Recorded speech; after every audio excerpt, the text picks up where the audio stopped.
The beauty of video games is that anybody can play them. It doesn't matter whether you're competing in tournaments for millions of dollars or simply mashing the same buttons on easy mode over and over again to get to the next bit of the story. Most releases are designed to be as accessible as possible in order to make sure everyone is included in the fun. That said, the old school mentality of games being something that you beat has never really gone away, and there's still a sense of satisfaction some games pride themselves on when it comes to making players learn from their mistakes and get good. Other games, however, go one step further. These titles don't simply make challenges a part of their gameplay, but actively mock you for not being good enough. Usually, achievements or trophies are used as a reward to signify someone's progression, but these ones only kick players while they're already down. I'm Josh from WhatCulture.com, and these are 10 insulting video game achievements that reward you for sucking. Number 10. Our Little Secret: Prince of Persia: The Forgotten Sands. We've done a couple of lists before about how games mock players for playing on the easier modes, which you should absolutely check out, by the way, plug. And Prince of Persia: The Forgotten Sands is another great example. These days, most releases will feature a little pop-up if the player suffers too many deaths, recommending that they lower the difficulty to avoid the constant roadblocks. This suggestion alone, though, is sometimes insulting enough, and can actually encourage fans to keep going to prove that they don't need the game's charity. Admittedly though, occasionally taking the title's deal and cranking the difficulty down to easy can be the right move, as there's no point stubbornly carrying on if you're not having any fun. I mean, just love yourself, my dudes. Anyway, the Forgotten Sands will recognize your decision to do this and give you the Our Little Secret achievement for knocking the setting down for an easier time, just to let all your friends know that you couldn't handle the challenge. Number 9. Oops. Oddworld: New and Tasty. Oddworld was always, well, an odd game. Taking control of Mad Farter Abe in his quest to rescue the Mudokon slaves, the PS1 platformer had a relatively straightforward premise, but it would constantly throw you surprising curveballs that led to moments of pitch-black comedy. Due to the nature of the levels and puzzles though, the first time around there's a good chance you'll accidentally lead some of the slaves to their untimely deaths, making you wonder in the process whether or not they'd have been better off without receiving your so-called help. To pop the Oops achievement in Oddworld: New and Tasty, the remastered update of the original game, all you have to do is get one of these Mudokon men killed, most likely by accidentally dropping them down a trapdoor in the floor. Number 8. Take Your Time, Catherine. Thanks to the recent remaster, more people than ever have been introduced to the weird and wonderful world of Catherine. It's a difficult game to describe in a way though, being part dating sim, part puzzle platformer, and part anime series, but the actual crux of the gameplay is all about time management. You're encouraged to be as quick as possible when solving puzzles in order to get to the end, as stopping to analyze the situation will put you in danger of being killed. Of course, the pressure of this combined with the actual difficulty of the levels themselves can lead to plenty of mistakes, which is where the Take Your Time achievement comes in. You pop this for moving one of the dark blocks 10 times, which in many cases can be a death sentence. If you haven't unlocked this while trophy hunting, then there's a good chance the achievement will forever mark a moment during Catherine where you well and truly ran into a brick wall. Number 7. Cortex Infuriated: Crash Bandicoot N. Sane Trilogy. Though the earlier Crash Bandicoot games were deceptively difficult, which a lot of people rediscovered when they picked the N. Sane Trilogy up looking for a nostalgia hit and got kicked in the arse instead, the objectives in each level were always relatively straightforward. In Crash 2, for instance, you had to get through each level without losing your lives, nab the crystal at the end, and bring it back to Cortex. Rinse and repeat, fight a few bosses, and finish the game. Even better, the crystal in question was almost always right in front of your eyes, on the main path, and required little skill to acquire. Put simply, it was kinda more impressive to miss this item than to actually grab it. This all leads to the Cortex Infuriated achievement, which you unlock by missing the crystal 3 times in the first level, much to the anguished disbelief of the mad scientist. Number 6. Almost Got It, Guitar Hero 3.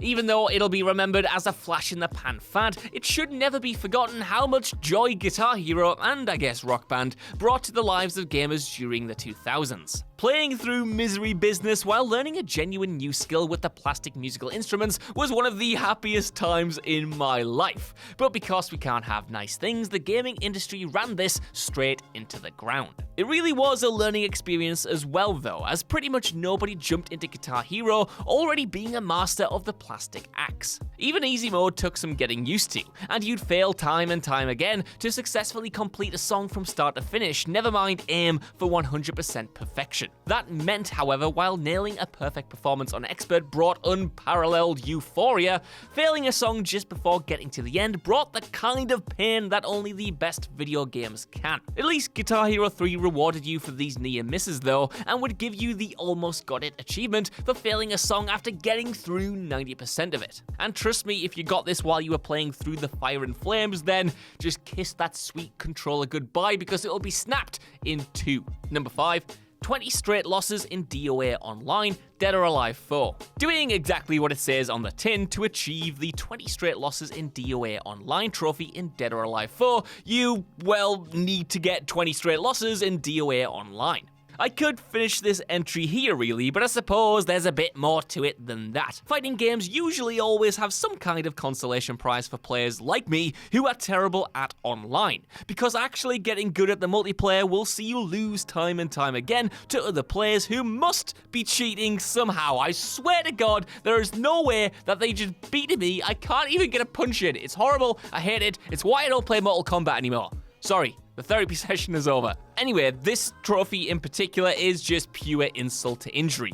It's not just an achievement that tracks losses in general, that would be bad enough, but this kicks in the ribs of players who are truly already suffering through consecutive defeats. 20 losses in a row would turn everyone a bit loopy, and seeing the game mark your lowest moment might serve as the final straw that ruins your relationship with Dead or Alive for good. It's not me, DOA, it's definitely you in this case, and you deserve to be single forever. Number 4. Public Menace, LA Noire. Unlike a lot of Rockstar games, you're not supposed to revel in the open world anarchy in LA Noire. Cole Phelps is the straightest cop to ever exist, so by the book in fact that he manages to piss off every other detective he works with, so it wouldn't really make sense if you made him spend his downtime running over civilians, destroying property, and bunking hookers. Still, that doesn't mean you can't be a menace, just that you're not encouraged to be one. Each mission awards the player with a rating, and the more fines you incur for being a reckless danger to society, mostly accrued by mowing down lanes of unsuspecting victims in your police car and then accidentally knocking over every lamppost in LA, the lower your rating goes. If you're particularly bad though and achieve over 47 grand in mission penalties, you'll pop the Public Menace trophy for being worse than the crooks you're supposed to be stopping. Number 3. What have I done? Surgeon Simulator. Surgeon Simulator is the kind of gimmick game that streaming was made for. The physics-heavy experience casts the player as a surgeon forced to perform life-saving procedures on patients. But the twist is, you're essentially a backwards tentacle alien thing wearing human skin, and even basic movements like grabbing a scalpel can be an arduous, frustrating task. 90% of the fun comes from thinking you're getting the hang of it, only to then make one botched move and accidentally cut out your patient's eyes. Put simply, the chances of survival for anyone on your operating table aren't high, and you'll fail more times than you succeed. At least the game rewards you for some of these failures though, and there is one achievement that stands above the rest. What Have I Done pops when you kill a patient under 15 seconds from starting surgery, which is a pretty impressive screw-up, all things considered. Number 2, the exact opposite of your job, Secret Service. Despite having one of the worst video game covers of all time, seriously, just get a look at this, Secret Service is a mostly forgettable shooter from 2008, pushed out to a bunch of negative reviews and doomed to haunt the bargain bins of Sainsbury's everywhere. Still, its legacy lives on in this one achievement, which rewards you for failing to do the one job the game asks of you. As you might have guessed from the imaginative title, Cauldron HQ's release casts you as a member of the Secret Service, tasked with protecting the President of the United States during a terrorist attack at all costs. Like the strapping all-American soldier you are, you whip out an MP5 and defend your country against the invading force, all the while making sure to protect the president from gunfire. Even seasoned pros make mistakes once in a while though, and if you find yourself, say, accidentally headshotting the man you're supposed to be protecting, the game will reward you with a tongue-in-cheek achievement titled The Exact Opposite of Your Job. 0 gamer score, of course, because this is simply a badge of dishonor that'll remain on your personal record for life. Number 1, no show, Prey. Prey is one of the best games of this generation, primarily because it encourages you to play however you want. And I know a lot of releases make similar claims these days, but Arcane Studios' immersive sim delivers on that promise of freedom, designing each area to respond to whatever mad idea the player has to complete their objective, or simply mess around and then adapt accordingly. This includes the opening as well, which is more linear than anything else in the game, as your character wakes up and takes a helicopter to their destination. It's so straightforward, in fact, that you might not even realize you have any choice in what you can do.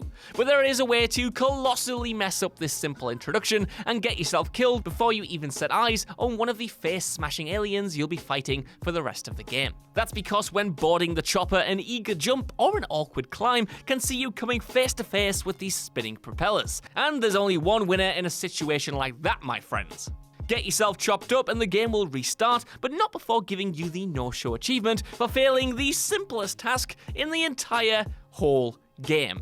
So that's our list. Want to know what you guys think down in the comments below. Are you unfortunate enough to have any of these achievements on your profile? And are there any that I missed off here? Because I'd love to do a commenters edition of this list. Either way, while you're down there, could you give us a like, share, subscribe, and head over to WhatCulture.com for more lists and news like this every single day. But even if you don't, I've been Josh. Thank you for watching, and I'll see you soon.